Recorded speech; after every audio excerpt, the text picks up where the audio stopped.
دلہی کی سرزمین پر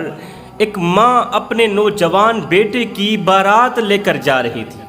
اچانک گولیوں کے چلنے کی آواز آئی۔ اس عورت نے پوچھا کہ یہ آواز کس کی ہے؟ تو لوگوں نے کہا یہاں پر ختم نبوت کی تحریک چل رہی ہے اور آقا نامدار کی عزت اور ناموس کے لیے لوگ سینہ تان کر بٹن کھول کر سینے پر گولیاں کھا رہے ہیں، یہ اس کی آواز ہے۔ جیسے ہی عورت کو پتہ چلا کہ یہاں پر ختم نبوت کی تحریک چل رہی ہے اور میرے کریم نبی کی عزت اور ناموس کے لیے نوجوان سینے پر گولیاں کھا رہے ہیں، ادھر سے نوجوان میرے نبی کی عزت کے لیے سینے پر گولیاں کھا رہے ہیں اور میرا بیٹا دلہا بن کر گھوڑی پر بیٹھا ہے، یہ کیسے ہو سکتا ہے؟ یہ کیسے ممکن ہے کہ دوسری ماؤں کے حلالی بچے آقا کریم کی عزت اور ناموس کے لیے سینے پر گولیاں کھا رہے ہوں اور میرا بیٹا دلہا بن کر گھوڑی پر بیٹھا ہو؟ یہ مجھ سے ہرگز نہیں ہو سکتا۔ اس عورت نے کیا کیا؟ معاذرت کرتے ہوئے تمام باراتیوں کو کہا، باراتیوں اپنے اپنے گھروں کو چلے جاؤ، باراتیوں اب اپنے اپنے گھروں کو چلے جاؤ، اس لیے کہ اب میرے بیٹے کی بارات دلہن کے گھر نہیں جائے گی، میرے بیٹے کی بارات اب لڑکی کے گھر نہیں جائے گی بلکہ سیدھا مدینے کی طرف جائے گی۔ اب میرے بیٹے کی بارات مدینے کو جائے گی۔ ماں نے اپنے بیٹے کو گھوڑی سے نیچے اتارا، ماں نے بیٹے کو گھوڑی سے نیچے اتارا، دلہے کو گھوڑی سے نیچے اتارتے ہوئے ماں نے کہا، بیٹے یہی تو وہ دن تھا جس کے لیے میں نے تجھے جنا تھا، یہی تو وہ دن ہے جس کے لیے میں نے تجھے دودھ پلایا تھا۔ آج بیٹے ماں کا پیا ہوا دودھ حلال کر، بیٹا جاؤ آقا کریم کی عزت اور ناموس کے لیے لڑو، آقا کریم کی عزت پر قربان ہو کر ماں کا دودھ بخشواؤ۔ اگر آقا کریم کی عزت پر قربان نہیں ہوگے تو یاد رکھنا میں تجھے اپنا دودھ نہیں بخشوں گی۔ میرے بیٹے اب تیری شادی دنیا میں نہیں ہوگی، اب تیری شادی آخرت میں ہوگی، اور تیری شادی میں آقا کریم کو دعوت دوں گی، تیری شادی میں آقا کریم تشریف لے کے آئیں گے۔ بیٹے اٹھ، آقا کریم کے نام پر قربان ہو جا، او میرے دلہے بیٹے آقا کریم کی عزت اور ناموس پر قربان ہو جا، تاکہ میں فخر کر سکوں کہ میں عام بیٹے کی ماں نہیں، میں تو محمد کے غلام کی ماں ہوں، میں عام کی ماں نہیں، میں ایک شہید کی ماں ہوں، میں خود پر فخر محسوس کروں گی۔ بیٹے نے ماں کے درد بھرے الفاظ سنے، بیٹے نے ماں کے الفاظ سنے، ہائے فرما بردار بیٹا تھا، حلالی ماں کا حلالی بیٹا تھا۔ فرما بردار بیٹے نے جیسے ہی ماں کے الفاظ سنے تو اپنا رخ پھیرا، اپنا رخ موڑ کر اس طرف کو چلا گیا جس طرف گولیوں کے چلنے کی آوازیں آ رہی تھی۔ ان لوگوں میں شامل ہو گیا جو آقا کریم کی عزت کے لیے اپنے سینے پر گولیاں کھا رہے تھے، گولیوں سے ان کا سینہ چھلنی ہو چکا تھا۔ کسی نے کہا، یہ تم کیا کر رہے ہو؟ او دلہے نوجوان، یہ کیا کر رہے ہو؟ اس نوجوان نے کہا، چپ کر، اب تک پڑھتا آیا ہوں، کل تک پڑھتا رہا ہوں، آج عمل کرنے کا وقت آ گیا ہے، کل تک دیکھتا چلا آیا ہوں، آج کچھ دکھانے کا وقت آ گیا ہے۔ یہ کہتے ہوئے یہ نوجوان آگے بڑھا، یہ دلہا نوجوان آگے کی طرف بڑھا، اس کی ٹانگ پر گولی لگی، زمین پر گر پڑا، زمین پر گر پڑا، گرجدار آواز میں کہا، او ظالم، عشق مصطفیٰ تو سینے میں ہے، تو گولی ٹانگ پر مارتا ہے۔ او بے وقوف، جہاں پر عشق مصطفیٰ ہے تو وہاں پر گولی کیوں نہیں مارتا؟ اور جہاں عشق مصطفیٰ کی شمع جلی ہوئی ہے وہاں پر گولی مار، تاکہ میرا تن بھی روشن ہو جائے، میرا من بھی روشن ہو جائے، میرا ظاہر بھی روشن ہو جائے، میرا باطن بھی روشن ہو جائے، عرش والا بھی راضی ہو جائے، فرش والا مصطفیٰ بھی راضی ہو جائے، تو میرے سینے پر گولی کیوں نہیں مارتا؟ یہ نوجوان بڑی ہمت کے ساتھ ایک بار پھر سے اٹھا، اپنے سینے پر گولیاں کھاتا رہا، سینے پر گولیاں کھاتا رہا، اتنی گولیاں کھائیں کہ سینہ گولیوں سے زخموں سے چور چور ہو گیا، زمین پر گرا، آقا کریم کے نام پر شہید ہو گیا۔ جب شہید ہو گیا، توجہ طلب بات ہے جوانو، جب اس کی لاش اس کی ماں کے سامنے رکھی گئی تو ماں نے غور کیا، ماں نے دیکھا کندھے پر ایک نشان بھی نہیں تھا، کندھے پر ایک گولی بھی نہیں تھی، جتنی بھی گولیاں لگی تھی سینے پر لگی تھی، تمام کی تمام گولیاں سینے پر کھائی ہوئی تھی۔ ماں نے بجائے رونے کے کہا، او میرے لال، آج اگر تو نے سینے پر گولیاں نہ کھائی ہوتی میں تجھے اپنا دودھ معاف نہ کرتی، آج اگر تو کندھے پر گولیاں کھائی ہوتی میں تجھے کبھی بھی اپنا دودھ معاف نہ کرتی۔ شکر ہے کہ تو نے سینے پر گولیاں کھا کر ماں کا سر فخر سے بلند کر دیا۔ پھر ایک دم ماں نے اپنا سر اٹھایا، گرد و نواح روتی ہوئی عورتوں کی طرف دیکھا، دیکھ کر کہنے لگی، او عورتو، اور تم کیوں رو رہی ہو، اور تم کیوں ارمان کر رہی ہو، اور تم میرے بیٹے کی جوانی کو کیوں رو رہی ہو؟ آج کا دن رونے کا دن نہیں ہے، یہ وقت میرے بیٹے کو رونے کا وقت نہیں ہے، بلکہ یہ وقت تو مجھے مبارک دینے کا وقت ہے، اس لیے کہ میں کسی عام کی ماں نہیں، میں تو محمد کے غلام کی ماں ہوں، میں عام کی ماں نہیں، میں تو شہید کی ماں ہوں، مجھے مبارکباد دو، الحمدللہ میرا بیٹا محمد کے نام پر قربان ہو گیا، میرا بیٹا شہید ہو گیا ہے۔ میں تو اس نوجوان کی ماں ہوں جس کے بیٹے نے سینے پر گولیاں کھا کر امت کے نوجوانوں کو سبق دیا، آقا کریم کی ناموس کے لیے، عزت کے لیے سینے پر گولیاں کھا کر امت کے نوجوانوں کو سبق دیا کہ جب بات نبی کی عزت کی آ جائے، جب بات نبی کی ناموس کی آ جائے تو پھر اپنی جان کی پرواہ بھی مت کرنا، اپنا تن بھی قربان کر دینا، اپنا من بھی قربان کر دینا۔ جب آقا کریم کی عزت کی بات آ جائے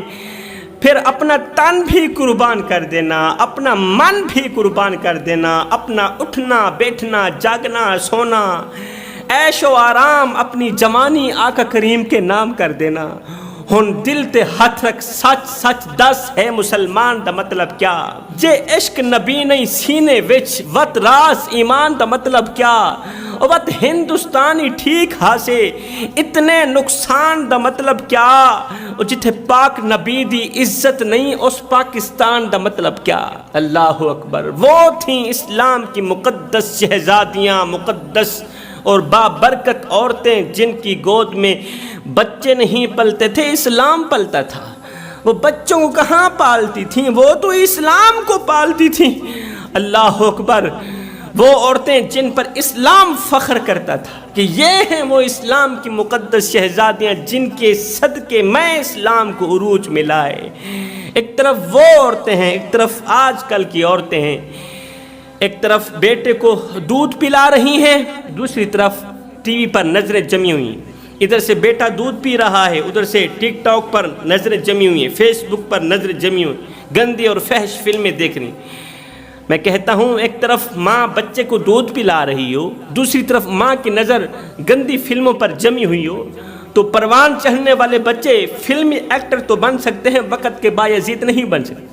پروان چڑھنے والے بچے فلمی ایکٹر تو بن سکتے ہیں، بدماش تو بن سکتے ہیں، غنڈے بن سکتے ہیں، چور بن سکتے ہیں، وقت کے غوث نہیں بن سکتے، نیک سیرت نہیں بن سکتے۔ آج ماں کہتی ہے میرا بیٹا ڈاکٹر بن جائے، باپ کہتا ہے نہیں نہیں ڈاکٹر نہیں انجینئر بن جائے۔ ماں بیٹے کو ڈاکٹر تو بنانا چاہتی ہے، انجینئر تو بنانا چاہتی ہے، لیکن بیٹے کو محمد کا غلام نہیں بنانا چاہتی، حافظ قرآن نہیں بنانا چاہتی، قاری قرآن عالم دین نہیں بنانا چاہتی۔ تم میں سے کون سا خوش قسمت انسان ہے جو اپنے بیٹے کو ڈاکٹر انجینئر بنائے نہ بنائے محمد کا غلام ضرور بنانا چاہتا؟ یاد رکھنا تمہارا بیٹا اگر ڈاکٹر بن گیا، انجینئر بن گیا، تو بڑھاپے میں تم اس بیٹے کے سامنے ڈر ڈر کے بات کرو گے کہ کہیں بیٹا ہم سے ناراض نہ ہو جائے۔ اگر یہ ہم سے ناراض ہو گیا تو پھر یہ تو ہمیں گھر سے باہر نکال دے گا۔ اور اگر تم اپنے بیٹے کو محمد کا غلام بناتے ہو، اگر تم اپنے بیٹے کو حافظ قرآن بناتے ہو، تو جب تم بوڑھے ہو جاؤ گے تو تمہارا حافظ قرآن بیٹا پھر تمہارے آگے ڈر ڈر کے بات کرے گا ڈر ڈر کے بات کرے گا کہ کہیں والدین مجھ پہ ناراض نہ ہو جائیں۔ اگر ماں باپ مجھ پر ناراض ہو گئے تو میں مرنے کے بعد مدینے والے کو کیا منہ دکھاؤں گا؟ آج افسوس سے کہنا پڑ رہا ہے، ماں مولوی کے پاس بیٹھی ہے، باپ پیر کے قدم چوم رہا ہے، پیر صاحب کے قدم دبا کر کہتا ہے پیر صاحب کیا کروں، اولاد نافرمان نکلی ہے، اولاد دکھ دیتی ہے، درد دیتی ہے، 2 سال پرانی کھانسی لگی ہے، پوری رات نیند نہیں آتی، پوری رات تارے گنتے گنتے گزرتی ہے، دماغ میں ایک ہی سوچ گردش کرتی رہتی ہے کہ میں نے اولاد کے لیے کیا کیا اور اولاد نے میرے ساتھ کیا کیا۔ میں نے خون پسینہ ایک کر کے اولاد کو اچھا کھلایا، اچھا پلایا، اچھا پہنایا، اور اولاد نے مجھ سے میرا حال تک نہ پوچھا کہ ابا تیرا وقت کیسا گزر رہا ہے، تیری طبیعت کیسی ہے، تیری کھانسی رکی ہے یا نہیں رکی، ابا تیرے پاس دوائی کے پیسے ہیں یا نہیں ہیں۔ پیر صاحب میرے سینے پر دکھوں کے انبار لگے ہوئے ہیں، دردوں کے انبار لگے ہوئے ہیں، میرے سینے پر دکھوں کا بوجھ ہے، دردوں کا بوجھ ہے، مگر درد سننے والا کوئی نہیں ہے۔ دعا کرو کوئی ہمدرد مل جائے جسے میں اپنا حال سناؤں، میرے سینے کا بوجھ ہلکا ہو جائے۔ لیکھاں وچ وچھوڑے رہ گئے، رو اتھنو تھوڑے رہ گئے، کسے بھی میرا حال نہ سنیا، ہاتھ بھی میرے جوڑے رہ گئے۔ پتر ہن تے آ جا، ہن گل چا لا، کیونکہ زندگی دے دن تھوڑے رہ گئے، لیکھاں وچ وچھوڑے رہ گئے۔ باپ رو کر کہہ رہا ہے اگر بیٹے سے دوائی کے لیے پیسے مانگ بھی لوں تو آگے بیٹا اونچی آواز میں کہتا ہے، تانا دیتے ہوئے کہتا ہے، اوے ابھی تو 10 لاکھ کا جہیز دے کر تیری بیٹی کی شادی کی، تیرا فرض اتارا ہے، اوے 10 لاکھ لگا کر تیری بیٹی کی میں نے شادی کی، اور اب تجھے دوائی کے لیے پیسے بھی دوں، اور یہ سارا ٹھیکہ میں نے اٹھا رکھا ہے، یہ ساری ذمہ داری میری ہے۔ کیا چھوٹے بیٹے مر گئے، ان کے پاس نہیں جا سکتے، ان سے کچھ نہیں مانگ سکتے؟ پیر صاحب کیا کروں، کدھر جاؤں، کون سے جتن کروں؟ میرے بھائیوں، اللہ کے سوا کوئی کسی کا مددگار نہیں ہے، اولاد ہو، بھائی ہوں، کوئی بھی ہو، اللہ کے سوا کوئی کسی کا مددگار نہیں، اللہ کے سوا کوئی کسی کے دکھڑے سننے والا، اللہ کے سوا کوئی کسی کے درد سننے والا نہیں ہے۔ روندی رہی انسانیت، انسان کھلتا رہ گیا، آدمی دی سوچتے حیوان کھلدا رہ گیا، میں کلوں تا ود گیا ہے تیرا بندہ اے خدا، کر کے منہ اسمان دوں شیطان کھلدا رہ گیا، میڈا مانا چھوڑ کے مانی دا مانا کٹ گدس، اج دے ملا دے اتے قرآن کھلدا رہ گیا، لا الہ دا لین دے لیبل جرم دی بندوق تے، اے جے دہشت گرد تے ایمان کھلدا رہ گیا، با عمل کی دوزخی تے بے عمل جنت گیا، نیتا شاکر دیکھ کے دربان کھلدا رہ گیا۔ خدا را میرے بھائیوں، زندگی میں کوئی ایسا کارنامہ سر انجام مت دینا، زندگی میں کوئی ایسی غلطی مت کرنا کہ تیری غلطی کی وجہ سے، تیری گھٹیا حرکت کی وجہ سے تیرے بوڑھے باپ کی عزت والی پگڑی کسی کمینے کے پاؤں تلے نہ روندی جائے۔ اگر ایسا ہو گیا تو یاد رکھنا اللہ تم سے ناراض ہو جائے گا، کیونکہ والدین کی خوشی میں اللہ کی خوشی ہے، والدین کی رضا میں اللہ کی رضا ہے۔ والدین ناراض ہو گئے تو پھر ساری زندگی نمازیں پڑھتے رہو، والدین ناراض ہیں تو ساری زندگی قیام کرتے رہو، رکوع و سجود کرتے رہو، حج کرتے رہو، زکوٰۃ دیتے رہو، کسی خاطے کی عبادت نہیں ہے۔ والدین کو ناراض کر کے کی جانے والی عبادت کسی خاطے کی نہیں ہے۔ سب سے پہلے اپنی ماں کو راضی کرو، اپنے باپ کو راضی کرو۔ حضرت علی فرماتے ہیں زندگی میں کبھی فرصت ملے تو اپنے بوڑھے والدین کے ساتھ بیٹھ جایا کرو، ان سے ان کا حال چال پوچھ لیا کرو، اس لیے کہ بوڑھے والدین کے ساتھ گزرا ہوا وقت تمہاری بخشش کا ذریعہ بنے گا۔ حضرت شیخ سعدی فرماتے ہیں میں عید کی نماز پڑھنے کے لیے باپ کی انگل پکڑ کے عیدگاہ کی طرف جا رہا تھا تو جاتے جاتے راستے میں نے دیکھا کچھ بچے ہیں جو کھیل رہے ہیں، بچے کھیل رہے تھے، میں نے باپ کی انگل چھوڑی، کھیل کود میں مست ہو گیا، کافی دیر کھیلتا رہا، جب کھیل سے فارغ ہوا، کھیل ختم ہوا تو میں نے دیکھا اوہ میرا باپ کہاں ہے، پھر میں رونے لگا، میں چیخنے لگا، ہائے میں باپ سے جدا ہو گیا، میں تنہا رہ گیا، میں اکیلا رہ گیا، میں باپ سے الگ ہو گیا، اب کہاں جاؤں گا، کدھر جاؤں گا، کون سے جتن کروں گا، ہائے میں تنہا رہ گیا، اکیلا رہ گیا، اس طرح کی باتیں کر رہا تھا اور میں زار و قطار رو رہا تھا۔ اتنے میں ادھر سے میرا باپ بھی مجھے ڈھونڈتے آ نکلا، میرے باپ نے مجھے کہا او سعدی میں نے تجھے کہا نہیں تھا میری انگل نہیں چھوڑنی، اور میں نے تجھے کہا نہیں تھا باپ کی انگل نہیں چھوڑنی۔ او نادان تجھے پتہ نہیں ہے کہ جو باپ کی انگل چھوڑتا ہے وہ اکیلا ہی رہ جاتا ہے، جو باپ کی انگل چھوڑتا ہے وہ تن تنہا رہ جاتا ہے۔ جوانوں، وہ کون سے مبارک ہاتھ ہیں جن مبارک ہاتھوں میں بوڑھے باپ کی بوڑھی سی کمزور سی انگل ہے، جن کے ہاتھوں میں بوڑھے باپ کی بوڑھی ماں کی انگل ہے، وہ ہاتھ قیامت تک سلامت رہیں گے۔ جن کے ہاتھ میں بوڑھے باپ کی انگل نہیں ہے تو وہ دل کے کانوں سے، غیرت کے کانوں سے سن لیں کہ بازار میں ہر چیز مل جاتی ہے مگر بوڑھے باپ کا پیار نہیں ملتا، بوڑھے ماں کی محبت نہیں ملتی۔ میرے کریم نبی نے فرمایا صحابہ کاش میری ماں زندہ ہوتی،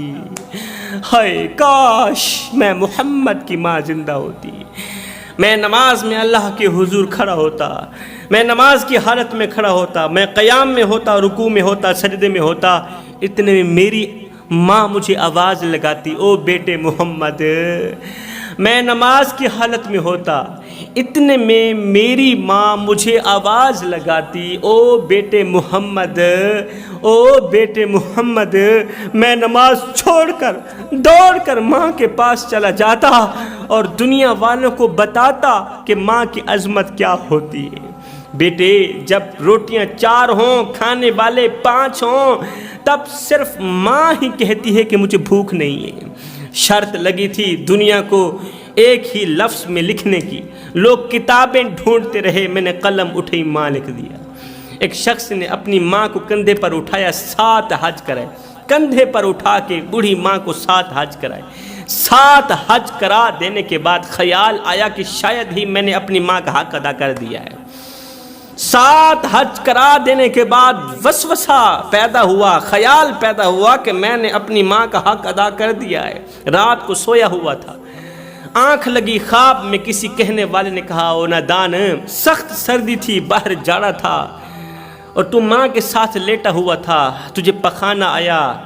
پخانے سے تو نے بستر گندا کر دیا، سخت سردی میں تیری ماں بستر سے اٹھی، اس نے تجھے دھویا، تیرے بستر کو دھویا، غربت کی وجہ سے دوسرا بستر تھا نہیں، ایک ہی بستر تھا وہ بھی گیلا ہو گیا تھا۔ اب سخت سردی میں، شدت کی سردی تھی، باہر برف باری ہو رہی تھی، تیری ماں نے کیا کیا، خود گیلے بستر پر سو گئی اور تجھے اپنے چھاتی پر سلا دی، خود گیلے بستر پر سو گئی، تجھے اپنی چھاتی پر سلا دیا۔ اور نادان تو کہتا ہے میں نے اپنی بوڑھی ماں کی ساری زندگی کا حق ادا کر دیا ہے، اور نادان ابھی تو اسی رات کا حق ادا بھی نہیں کر سکتا۔